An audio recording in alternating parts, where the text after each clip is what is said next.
ورحمة الله وبركاته.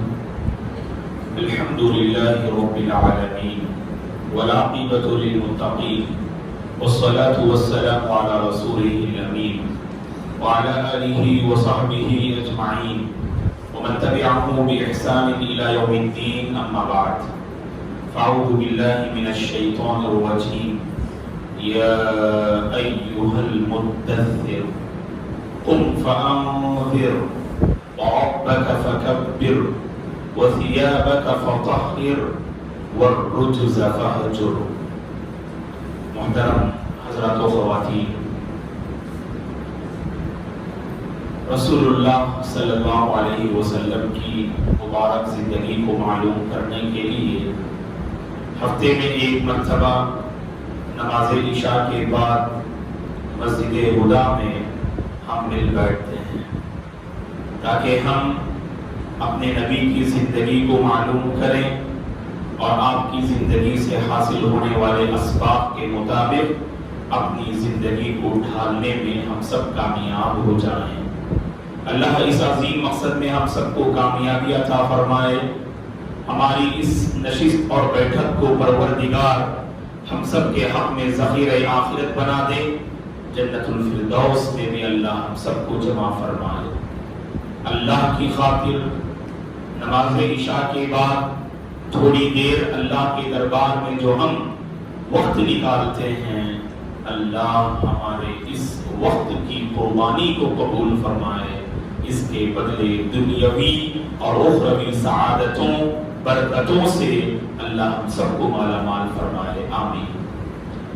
محترم حضرات و خواتین، جیسا کہ آپ جانتے ہیں کہ آپ میں سے ایک بڑی تعداد الحمدللہ ہر ہفتہ ہمارا ساتھ دیتی ہے اور آپ میں سے بہت سارے اس کلاس میں پوری پابندی سے حاضر ہونے کی کوشش کرتے ہیں. اللہ آپ تمام کو جزائے خیر دے. رسول اللہ صلی اللہ علیہ وسلم پر غار حرا میں جو وحی نازل ہوئی، گزشتہ کلاس میں ہم نے اس وحی کی کیفیت اور طریقے کو ہم نے معلوم کیا کہ پہلی بار اللہ کے نبی پر غار حرا میں وحی نازل ہوئی. سورہ علق کی 5 آیات کریمہ آپ پر نازل ہوئی. اللہ کے نبی گھبرا جاتے ہیں، گھر لوٹتے ہیں، ماں خدیجہ سے کہتے ہیں کہ زملونی زملونی یا خدیجہ، اے خدیجہ مجھ پر کمبل اڑا دو، مجھ پر چادر اڑا دو. تھوڑی دیر کے بعد جب آپ اپنے اندر قدرے تھوڑی تسلی محسوس کرتے ہیں تو ماں خدیجہ رضی اللہ عنہا سے اللہ کے نبی فرماتے ہیں، اے خدیجہ مجھے کیا ہو گیا؟ ایسا لگتا ہے کہ میری جان چلی جائے گی. ماں خدیجہ رضی اللہ عنہا نے اس موقع پر تسلی کے الفاظ فرمائے اور کہا اللہ کے نبی سے، اے اللہ کے نبی ہرگز ایسا نہیں ہو سکتا کہ آپ ضائع نہیں ہوں گے اور اللہ آپ کو ضائع نہیں کر سکتا. اللہ آپ کو ذلیل اور رسوا نہیں کر سکتا کیونکہ آپ کے اندر اتنے اچھے اوصاف ہیں. رشتوں کو جوڑتے ہیں، آپ مہمان کی مہمان نوازی کرتے ہیں. جن کو کمانا نہیں آتا ان کو آپ کما کر دیتے ہیں اور جن کو بوجھ اٹھانا نہیں آتا ایسے لوگوں کا بوجھ آپ اٹھاتے ہیں. حق کے معاملے میں، نیکی کے معاملے میں ہمیشہ آپ مدد کرتے ہیں. ایسے اوصاف آپ کے اندر پائے جاتے ہیں. اللہ کیسے آپ کو ضائع کر سکتا ہے؟ تو آپ کی پچھلی زندگی کی جو خوبیاں تھیں، ماں خدیجہ رضی اللہ عنہا نے ان خوبیوں کو وہاں یاد دلایا اور کہا کہ ایسے عظیم انسان کو رب ضائع نہیں کر سکتا، لہذا آپ کو گھبرانے کی ضرورت نہیں، پریشان ہونے کی ضرورت نہیں. اس کے بعد کیا کیا؟ ماں خدیجہ رضی اللہ عنہا نے رسول اللہ صلی اللہ علیہ وسلم کو اپنے چچا کے بیٹے، چچیرے بھائی ورقہ بن نوفل کے پاس لے جاتی ہیں. یہ ورقہ بن نوفل کون تھے؟ زمانہ جاہلیت میں انہوں نے عیسائیت کو اختیار کر لیا تھا، عیسائی بن گئے تھے اور عبرانی زبان کو اچھے انداز سے لکھنا جانتے تھے اور پوری انجیل جو حضرت عیسیٰ علیہ السلام پر اللہ نے جو کتاب نازل فرمائی، اس انجیل کو عبرانی زبان میں لکھنے کی صلاحیت ورقہ بن نوفل کے پاس تھی. عیسائی تھے، عبرانی زبان جانتے تھے اور عبرانی زبان میں انجیل کو لکھنے کا ہنر تھا، لیکن زیادہ عمر ہونے کی وجہ سے ان کے آنکھوں کی روشنی ختم ہو گئی تھی۔ ورقہ بن نوفل کے پاس چونکہ علم تھا، آسمانی کتاب کا علم تھا، اسی لیے ماں خدیجہ نے مناسب سمجھا کہ صلی اللہ علیہ وسلم کو ان کے پاس لے جاتے ہیں تاکہ معاجرہ اور معاملے کو سن کر ورقہ بن نوفل کے پاس کچھ تسلی کی باتیں اللہ کے نبی کو مل جائیں۔ تو جاتے ہیں اللہ کے نبی کے پاس، اللہ کے نبی کو لے کر ماں خدیجہ رضی اللہ عنہا ورقہ بن نوفل کے پاس جاتی ہیں اور ورقہ بن نوفل کے پاس پہنچ کر کہتی ہیں کہ اپنے بھتیجے سے تھوڑا آپ کچھ دریافت کیجیے۔ تو ورقہ بن نوفل اللہ کے رسول کی جانب مخاطب ہو کر یہ سوال کرتے ہیں، اے میرے بھتیجے بتائیے تمہیں کیا نظر آتا ہے؟ صحیح بخاری کی حدیث ہے۔ ورقہ بن نوفل پوچھتے ہیں اللہ کے نبی سے، اے بھتیجے بتائیے تمہیں کیا نظر آتا ہے؟ تو پورا ماجرا، پورا واقعہ آپ نے بیان کیا۔ غار حرا میں تنہا عبادت کے لیے میں جایا کرتا تھا، اچانک ایک دن ایک فرشتہ میرے سامنے حاضر ہوا اور اس نے مجھ سے کہا کہ پڑھیے، اور میں نے کہا کہ مجھے پڑھنا نہیں آتا، اور جب میں نے بار بار یہی الفاظ میں نے دہرائے تو اس کے بعد اس نے مجھے اپنے سینے سے لگایا اور یہ آیات کریمہ اس نے مجھ پر جو ہے نازل فرمائی۔ یہ پورا واقعہ جو غار حرا میں 21ویں تاخرات 21ویں رمضان میں جو پہلی تاخرات میں جو واقعہ پیش آیا، اس واقعے کو ورقہ بن نوفل کے پاس اللہ کے نبی بیان کرتے ہیں۔ پکار اٹھتے ہیں ورقہ، چیخ اٹھتے ہیں، ورقہ بن نوفل کہتے ہیں یہی وہ فرشتے ہیں جو حضرت موسیٰ کے پاس آیا کرتے تھے۔ پکارتے ہوئے کہتے ہیں ارے یہ تو وہی فرشتے ہیں جو حضرت موسیٰ علیہ السلام کے پاس آیا کرتے تھے، کیونکہ آپ جانتے ہیں اللہ نے وحی کو انبیاء تک پہنچانے کی جو عظیم ذمہ داری تھی، اللہ نے اسے کس کے حوالے کیا؟ حضرت جبریل علیہ السلام کے حوالے کیا۔ جتنے انبیاء گزرے ان انبیاء تک اللہ کا پیغام پہنچانے والے یہ فرشتوں کے سردار جبریل علیہ السلام تھے۔ انہوں نے آسمانی کتاب میں پڑھا تھا، انجیل اور تورات میں پڑھا تھا، تو کہا کہ یہ تو وہی فرشتہ ہے جو حضرت موسیٰ علیہ السلام کے پاس آتے تھے۔ اس کے بعد آپ نے ایک بات کہی، اللہ کے نبی کو سن کر بڑا تعجب ہوا۔ ورقہ بن نوفل نے کہا اس کے بعد یہ تو وہی فرشتہ ہے جو موسیٰ کے پاس آیا کرتے تھے، کاش میں طاقتور ہوتا اور زندہ ہوتا جب تمہاری قوم تمہیں اپنی بستی اور وطن سے نکال دے گی۔ کیا کہا ورقہ بن نوفل نے؟ کاش میں طاقتور ہوتا اور زندہ ہوتا جب تمہاری قوم تمہیں اپنی بستی اور قوم سے نکال کر باہر کر دے گی۔ اللہ کے نبی کو تعجب ہوتا ہے، فرماتے ہیں اللہ کے نبی پوچھتے ہیں ورقہ بن نوفل سے کیا میری قوم مجھے نکالے گی؟ کیونکہ اللہ کے نبی اپنی قوم کے بارے میں جانتے تھے، قوم والے آپ کو صادق کہتے تھے، امین کہتے تھے، آپ کے فیصلے سے راضی ہوتے تھے، آپ کا احترام کرتے تھے، آپ کی عزت کرتے تھے، اور معاشرے میں عام لوگوں کی بنسبت اللہ کے نبی کی جو 40 سالہ پاک باز صاف و شفاف جو زندگی تھی، دوسرے سب آپ کی قدر کرتے تھے۔ تعجب ہو اللہ کے نبی کو، جو قوم میرا احترام کرتی ہے، جو قوم میری عزت کرتی ہے، ایسی قوم مجھے باہر نکالے گی؟ کیونکہ اللہ کے نبی دیکھیے دوستو عالم الغیب نہیں تھے، اس کی یہ سب دلیلیں ہیں۔ اور لوگ دعویٰ کرتے ہیں نعوذ باللہ، غلط عقیدہ ہے کہ ہمارے نبی عالم الغیب تھے، کہا کہ نہیں، ہمارے نبی انسان تھے لیکن سب سے بہترین انسان تھے، ہمارے نبی اللہ کے پیغمبر تھے، پیغمبروں میں سب سے اونچا مقام تھا آپ کا۔ اللہ کے نبی اپنے مستقبل سے واقف نہیں ہیں، آگے کیا ہوگا، مکی زندگی میں کیا معاملات پیش آئیں گے، مدنی زندگی میں کیا معاملات پیش آئیں گے، کیا واقعات، کون آپ کے ہاتھوں اسلام قبول کریں گے، کون مخالفت کریں گے، اور کیا کیا 20-25 سالہ زندگی میں واقعات پیش آئیں گے، آپ کو پتا نہیں۔ آپ نے تعجب کا اظہار کیا، آپ نے تعجب کیا کیا میری قوم مجھے نکالے گی؟ ورقہ بن نوفل نے کہا، ورقہ بن نوفل کو کیسے پتا چلا کہ آپ کی قوم آپ کو نکالے گی باہر؟ ورقہ بن نوفل نے جواب دیتے ہوئے کہا کہ ہاں، تم سے پہلے جتنے اللہ کے پیغمبر آئے اور انہوں نے اپنی قوم کے سامنے جب دعوت کی بات کہی، توحید کی بات کو پیش کیا، قوم والوں نے اپنے پیغمبروں کے ساتھ یہی معاملہ کیا۔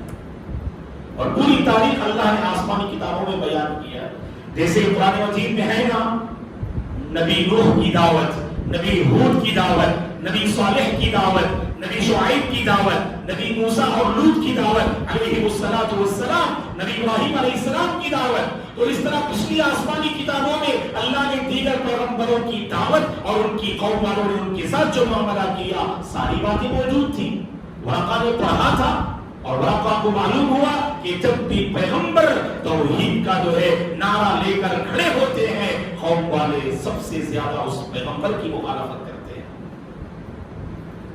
اسی لیے جب ابو سفیان سے ہرقل بادشاہ نے پوچھا کہ جب ابھی ابو سفیان حالت کفر میں تھے، آگے ہم انشاءاللہ واقعہ بیان کریں گے حبشہ کی جو ہے تاریخ میں، کہ ابو سفیان سے ہرقل کے بادشاہ نے پوچھا تھا کہ کیا محمد کے پیروکار مالدار ہیں یا غریب لوگ ہیں؟ کہا کہ غریب لوگ ہی آپ کو فالو کرتے ہیں۔ تو کہا ہرقل نے، ہر نبی کے ساتھ ایسا ہی معاملہ ہوا ہے، قوم کے جو خوشحال لوگ ہیں انہوں نے دعوت توحید کو ٹھکرایا، اور سب سے پہلے قبول کرنے والے معاشرے کے غریب طبقے کے لوگ ہی ہوا کرتے ہیں۔ اسی لیے مشرکین مکہ نے، آگے بات ہم ذکر کریں گے، انہوں نے کہا کہ اللہ تعالیٰ کو نبی محمد اور آپ کے ساتھیوں کے علاوہ اللہ کو ہمیں نظر نہیں آیا کہ ہم تو بالکل مال و دولت والے ہیں، عزت و منصب والے ہیں، ہمارے پاس کرسیاں ہیں، کہ اللہ تعالیٰ کو ہمارے علاوہ ان پر نظر پڑی، ان غریب لوگوں پر، کہ اس وحی کو تقسیم کرنے؟ اللہ نے قرآن میں فرمایا ان کا جواب دیتے ہوئے، اَوْهُمْ يَقْسِمُونَ رَحْمَتَ رَبِّكَ، کیا یہ لوگ آپ کے رب کی رحمت کو تقسیم کرنے کے لیے بیٹھے ہیں کہ کس کو جو ہے کیا ملنا چاہیے؟ اللہ بہتر جانتا ہے کون اس کی جو ہے یعنی پیغمبری کا مستحق ہے اور کون اس کی وحی کو جو ہے اتارنے کا مستحق ہے اور کون اس دعوت دین اور توحید کا مستحق ہے، اللہ کو بہتر معلوم ہے۔ بہرحال دوستو، یہاں پر ورقہ بن نوفل نے کہا آپ سے پہلے محمد جتنے پیغمبر آئے نا سب کے ساتھ ایسا ہی معاملہ ہوا۔ اس کے بعد ورقہ بن نوفل نے کہا اگر اس وقت میں زندہ رہوں تو ضرور دعوت کے سلسلے میں تمہارا بھرپور تعاون کروں گا، تمہاری ضرور مدد کروں گا۔ اور آخر میں لکھا اللہ کے نبی دعوت کی جو ہے آواز کو بلند کرنے سے پہلے ہی ورقہ بن نوفل کی وفات ہو گئی۔ ورقہ بن نوفل کافی بوڑھے ہو چکے تھے، نابینا ہو گئے تھے، آنکھوں کی روشنی چلی گئی تھی، لیکن ورقہ بن نوفل کے پاس جانے کے بعد اللہ کے نبی کو تسلی ملی، یہ جو پیغام آیا ہے یہ رب کا پیغام ہے اور اللہ نے آپ کو پیغمبری عطا کی ہے، نبوت سے سرفراز کیا ہے۔ تو اس کے بعد دیکھیے اللہ کے نبی اب تک گھبرا رہے تھے، اب معاملہ بدل گیا۔ ورقہ بن نوفل کے پاس جانے کے بعد اب وحی کا انتظار کر رہے ہیں اور وحی نازل نہیں ہو رہی ہے۔ آگے حرا میں وحی نازل ہوئی، پہلی وحی 1 2 3 دنوں میں یہ سارا معاملہ پیش آیا، آپ کے دل کو قرار اور تسلی ملی۔ اب اللہ کے نبی وحی کا انتظار کر رہے ہیں اور وحی نہیں آ رہی ہے۔ پہلی وحی اور دوسری وحی کے درمیان زبردست فاصلہ ہے۔ یہ کتنا فاصلہ ہے اس میں علماء نے اختلاف کیا۔ بعض علماء نے کہا پہلی وحی نازل ہونے کے بعد دوسری وحی جو نازل ہوئی تقریباً درمیان میں جو گیپ مدت تھی وہ تقریباً 6 مہینے کی مدت تھی۔ 6 مہینے وحی نازل نہیں ہوئی۔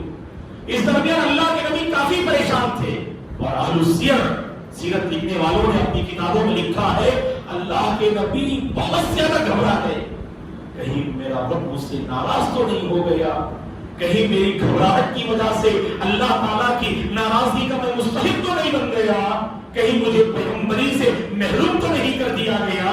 ایسی بہت ساری باتیں انسان ہونے کی ناحیے سے آپ کے ذہن میں خیالات جو آتے گئے۔ اور بعض علماء نے کہا 40 دن کی مدت تھی پہلی وحی اور دوسری وحی میں، بعض نے 6 مہینے کہا اور بعض نے 40 دن کہا۔ امام ابن حجر رحمۃ اللہ علیہ نے بہت بہترین بات کہی، آپ نے کہا چند دن وہی نازل نہیں ہوئی، بس وہ 4 مہینے، وہ 6 مہینے بھی ہو سکتے ہیں، 40 دن بھی ہو سکتے ہیں، کیونکہ روایتیں جب بدلتی ہیں تو آسان طریقہ کیا ہے نکلنے کا کہ چند دن وہی نازل نہیں ہوئی۔ اس کے بعد ہوا کیا، وہی دوبارہ کیسے نازل ہوئی، خود اللہ کے نبی یہ واقعہ بیان کرتے ہیں۔ آپ پر جو پہلی وحی نازل ہوئی، کون واقعہ بیان کر رہے، کس نے واقعے کو بیان کیا؟ بارک اللہ فیک احسن، ماں عائشہ رضی اللہ عنہا نے بیان کیا۔ جب آپ پر پہلی وحی نازل ہوئی، ماں عائشہ نے پورا واقعہ بیان کیا۔ اب تک جو میں بیان کیا تھا، ورقہ بن نوفل کے پاس جو جاتے ہیں، تسلی کی جو الفاظ کہتے ہیں، آپ کے اور ورقہ کے درمیان جو گفتگو ہوتی ہے، یہاں تک صحیح بخاری کا واقعہ ہے۔ آئیے اب ہم آگے بڑھتے ہیں، صحیح بخاری اور مسلم کا واقعہ ہے۔ اللہ کے نبی خود فرماتے ہیں صلی اللہ علیہ وسلم، میں اسی پریشانی اور بے چینی کی حالت میں راستے سے گزر رہا تھا، مکے کے ایک راستے سے گزر رہا تھا۔ صحیح بخاری مسلم کی حدیث، آسمان سے آواز آئی یا محمد، تو آسمان سے آواز آئی تو میں نے سر اٹھا کے دیکھا تو بڑا عجیب و غریب معاملہ ہے۔ غار حرا میں اچانک کوئی انسان آتا ہے، فرشتہ انسانی بھیس میں، اور آپ سے کہتا ہے کہ پڑھیے، تو عجیب قسم کی گھبراہٹ آپ کے دل میں پیدا ہوئی۔ یہاں اس کے بالکل برعکس الٹا معاملہ ہوتا ہے۔ یہاں پر بھی اللہ کے نبی گھبرا جاتے۔ کیوں گھبرا جاتے اللہ کے نبی؟ اللہ کے نبی فرماتے جب میں نے اپنی آنکھ کو آسمان کی طرف اٹھایا تو میں نے دیکھا کہ حضرت جبریل علیہ السلام آسمان اور زمین کے درمیان کرسی پر بیٹھے ہوئے ہیں اور آپ کے 600 پروں کے ساتھ۔ حالت کیا ہوگی انسان تھے آپ، انتظار کی گھڑیاں تو تھی آپ کی، لیکن اچانک پہلی بار جبریل علیہ السلام کو اس منظر میں اور اس حالت میں دیکھ کر آپ کے اندر اور زیادہ گھبراہٹ آ گئی، فوراً وہاں سے باہر نکلے، یا محمد کہا، سر اٹھایا، آسمان اور زمین کے درمیان کرسی پر حضرت جبریل علیہ السلام اپنی اصلی شکل میں بیٹھے ہوئے تھے۔ اور ماں عائشہ رضی اللہ عنہا ایک دوسری بات میں فرماتی ہیں، اللہ کے نبی نے جب جبریل کو دیکھا تو اس موقع پہ فرمایا، میں نے جبریل کو اس موقع پہ دیکھا جب آپ آسمان اور زمین کے درمیان بیٹھے ہوئے تھے، آپ کے 600 پر تھے۔ اور قرآن میں اللہ نے بیان کیا فرشتوں کے پر ہوا کرتے ہیں، بعض کے 2، بعض کے 3 اور بعض کے 4۔ الحمدللہ فاطر السماوات والارض جاعل الملائکہ رسلا اولی اجنحۃ مثنی وثلاث ورباع۔ اللہ تعالیٰ نے سورہ فاطر کی ابتدائی آیات میں اللہ نے بیان کیا، اللہ نے جو فرشتوں کو پیدا کیا، کسی کو 2 پر اللہ نے دیے، کسی کو 3 پر اللہ نے دیے، کسی فرشتے کو اللہ نے 4 پر دیے، اور سبحان اللہ حضرت جبریل علیہ السلام کے 600 پر تھے۔ سب سے بڑے سبحان اللہ سید الملائکہ ہیں آپ، اور اس اصلی شکل میں اللہ کے نبی نے دیکھا، گھبراہٹ پیدا ہوئی، دوڑتے ہوئے چلے گئے، اور پھر ماں خدیجہ سے کہا دثرونی دثرونی، وہاں زملونی زملونی کے الفاظ ہمیں ملتے ہیں، اور یہاں پر اللہ کے نبی نے ماں خدیجہ سے فرمایا دثرونی دثرونی، اے خدیجہ مجھ پر کمبل اڑا دو، کمبل اڑا دو۔ ماں خدیجہ فرما بردار خاتون سوال نہیں کیا، گھبراہٹ کی حالت میں، جیسا کہ میں نے عورتوں سے اس حوالے سے نصیحت کی کہ جب شوہر اور گھر کے مرد حضرات پریشان ہوتے ہیں، پہلے وہ جو حکم دیتے ہیں وہ کر گزرے، اس کے بعد تسلی سے ان سے پوچھئے کیا ماجرا ہے، تب مسئلہ حل ہو سکتا ہے، پرابلم سالو ہو سکتا ہے۔ تو ماں خدیجہ نے فوری طور پر آپ پر کمبل اڑا دیا اور آپ اندر گھبراہٹ کے عالم میں سو رہے تھے، پھر حضرت جبریل خود آپ کے پاس آ جاتے ہیں،